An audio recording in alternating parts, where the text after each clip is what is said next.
Bonjour, c'est Anaïs. Aujourd'hui, nous allons parler du sommeil et surtout comment bien choisir le lit de votre bébé. Le sommeil de votre bébé va vous préoccuper. Sachez que c'est la cause numéro 1 de consultation chez les pédiatres. Pourquoi? Eh bien, tout simplement parce que le sommeil de votre bébé est directement corrélé à votre sommeil. Alors, je n'ai pas de recette miracle pour le faire dormir, néanmoins, le choix de votre lit, du lit de votre bébé, sera primordial pour l'aider à trouver un sommeil réparateur. Avant toute chose, sachez que votre enfant vient de passer 9 mois dans le ventre de sa maman. Il a donc l'habitude d'être très contenu, voire un petit peu à l'étroit. Donc pour l'aider à trouver un sommeil qui soit réparateur, le mieux est de reproduire le plus possible cette façon de contenir votre enfant. Vous pouvez par exemple vous essayer à l'emmaillotage. Il existe plein de techniques différentes.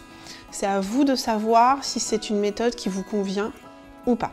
Pour ce qui est du choix du lit de votre bébé, sachez qu'il n'y a pas de lit idéal. Il va y avoir le lit qui va correspondre à votre mode de vie et à votre bébé. Ensemble, nous allons nous poser les bonnes questions et voir les différents types de lits.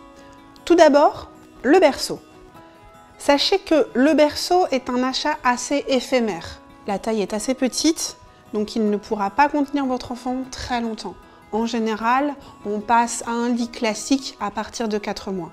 Parfois 6 mois si l'enfant a un petit gabarit. L'avantage du berceau, c'est qu'il vous permet d'avoir votre enfant très contenu et comme on l'a vu, c'est très important pour que votre enfant acquiert un bon sommeil. Il existe toutes sortes de berceaux. Il en existe des qui peuvent se poser à même le sol, sur un pied.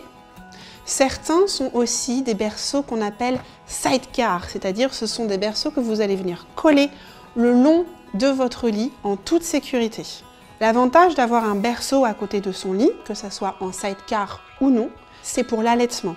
Ça vous permet d'éviter de trop vous réveiller la nuit au moment où vous allez allaiter votre enfant. La règle de sécurité cependant, c'est qu'on ne pose jamais un berceau ni sur une table, ni sur un canapé.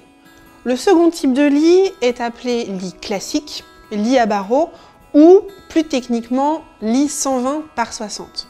Sachez qu'à partir du moment où le lit est en vente sur le marché, il correspond à toutes les normes de sécurité.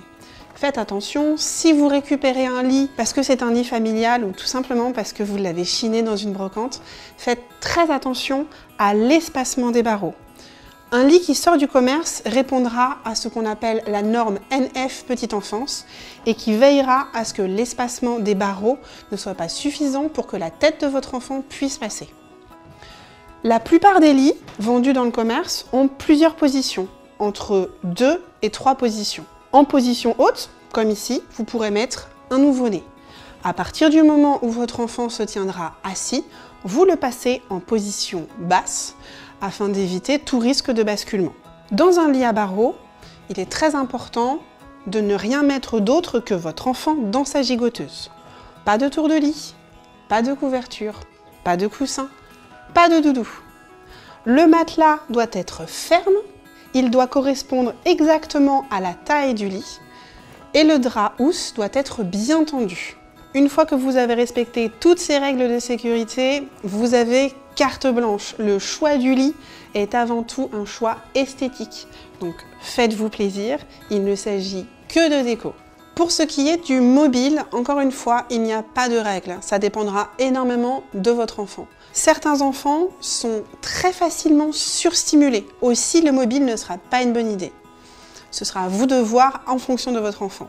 Si vous optez pour le mobile, il faudra le placer au-dessus de la tête de votre enfant et peut-être veiller à ce qu'il ne soit pas trop coloré.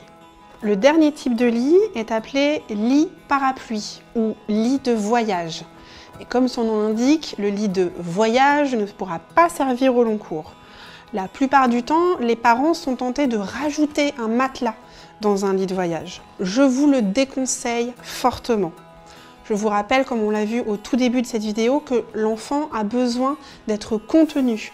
Aussi, votre enfant va chercher à se nicher dans les moindres recoins.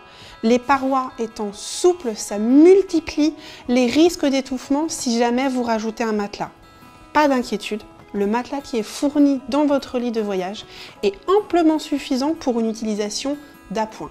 Pour ce qui est du choix, je vous rappelle qu'il s'agit d'un lit de voyage. Donc, les critères de choix vont être très axés sur la mobilité. Il faut que votre lit de voyage soit compact, léger et qu'il soit simple à monter.